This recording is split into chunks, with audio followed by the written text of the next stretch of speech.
देखो बच्चों, मान लो हमें ग्राफ चाहिए है फ्रैक्शनल पार्ट ऑफ y बराबर साइन x का, ध्यान दो।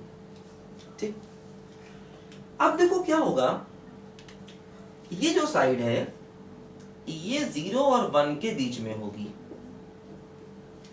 इसका मतलब साइन x को भी 0 और 1 के बीच में होना चाहिए,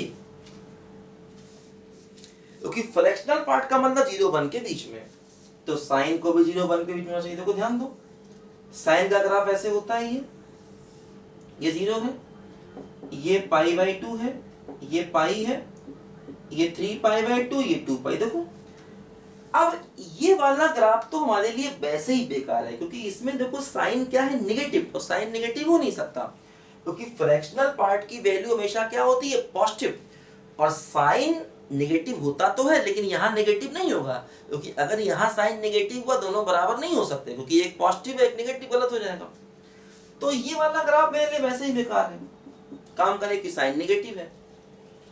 अब देखो क्या होगा, साइन 1 भी नहीं हो सकता, क्योंकि साइन x अगर 1 तो फ्रैक्शनल पार्ट की वैल्यू 1 जो पॉसिबल नहीं, यानी पाई बाई 2 भी मेरे लिए बेकार है, साइन की वैल्यू 1 भी नहीं होगी।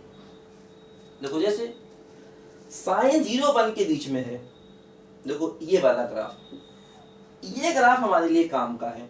देखो ये वाला ग्राफ, इसमें साइन क्या है बोलो, 0 और 1 के बीच में।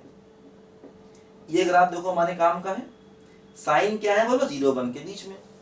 ठीक, तो अब देखो क्या होगा, जैसे मान लिया मैंने कहा मान लो साइन x की वैल्यू 1/2 है, मान लो, तो फ्रैक्शनल पार्ट ऑफ y कितना हो गया, 1/2।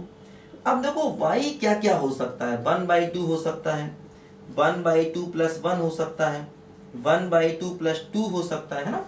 y की वैल्यू बहुत सारी हो सकती है, ऐसा भी हो सकता है y 1/2 माइनस 1 हो जाए, या y 1/2 माइनस 2 हो जाए, ऐसा भी हो सकता है।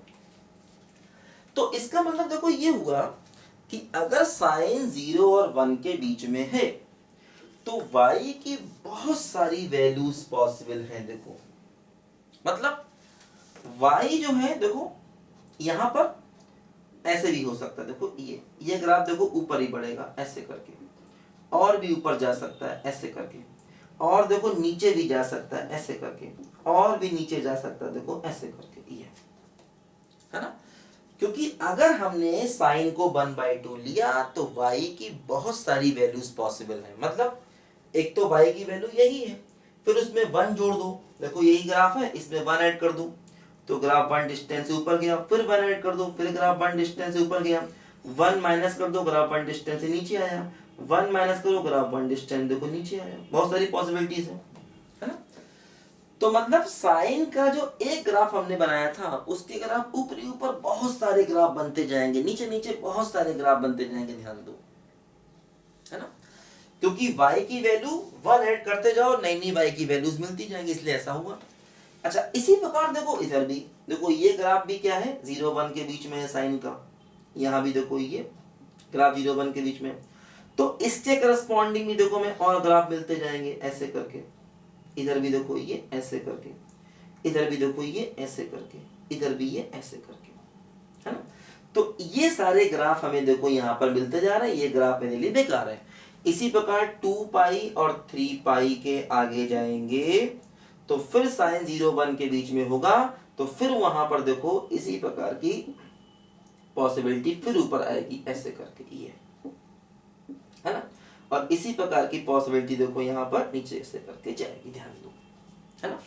ये देखो ऐसे जाएगा, टच करेगा इससे, ये इससे ऐसे, फिर ये ऐसे, ये आएगा, है ना। क्योंकि अगर हम साइन की वैल्यू 0 1 के बीच में ले रहे हैं, कोई भी वैल्यू ले लें, तो y के बहुत सारे आंसर हैं।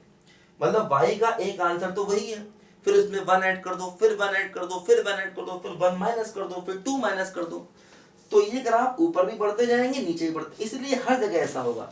ये ग्राफ नहीं आएगा क्योंकि ये साइन नेगेटिव है, साइन नेगेटिव हमें नहीं मिलेगा कभी भी, ध्यान देना। यहाँ पर साइन पॉजिटिव मिलेगा, लेकिन साइन की पॉजिटिव वैल्यू के लिए बहुत सारे ग्राफ हमको अलग अलग केसेस में मिलते जाएंगे, ध्यान दो। लिखो सब बच्चे ध्यान से इन बातों को। एक्चुअली लाइट चली गई इसलिए अचानक अंधेरा हो गया है ना, क्योंकि लाइट जाएगी तो अचानक अंधेरा हो जाएगा। सब बच्चे लिखो ध्यान से इसको।